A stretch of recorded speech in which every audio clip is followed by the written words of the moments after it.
Welcome to tax का ability with CS Piyush Jain. Hello investors, आज हम आपको बताएंगे कि कैसे आप अपने शेयर बाजार के निवेश और ट्रेडिंग से जुड़े टैक्स को सही तरीके से संभाल सकते हैं। टैक्स का सीजन आ गया है और आज हम शेयर मार्केट के टैक्स के जागन को समझेंगे।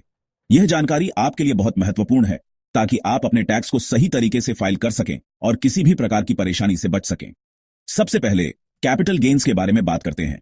शेयर्स बेचकर प्रॉफिट कमाया, यह जानना जरूरी है कि आपके द्वारा कमाए गए मुनाफे पर किस प्रकार का टैक्स लगेगा। अगर 12 महीने के अंदर बेचा है तो वो शॉर्ट टर्म कैपिटल गेन्स या एसटीसीजी है जिस पर आपको टैक्स देना होगा, जिसपे 23 जुलाई 2024 के बाद 20% टैक्स लगता है। यह टैक्स दर आपके मुनाफे पर लागू होती है और इसे सही तरीके से समझना बहुत जरूरी है।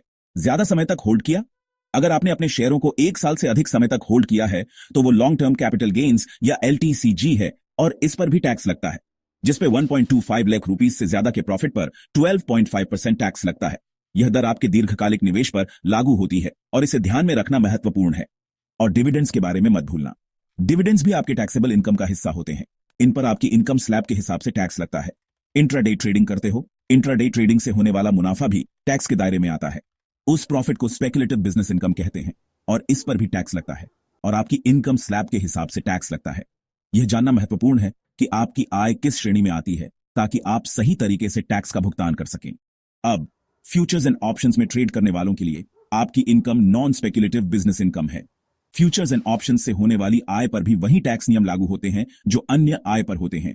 लॉस हो गया, कोई बात नहीं। शेयर बाजार में नुकसान होना आम बात है, लेकिन इसे सही तरीके से संभालना महत्वपूर्ण है। शॉर्ट टर्म लॉस एसटीसीजी और एलटीसीजी दोनों को ऑफसेट कर सकता है और यह आपके टैक्स को कम करने में मदद कर सकता है और 8 साल तक कैरी फॉरवर्ड हो सकता है।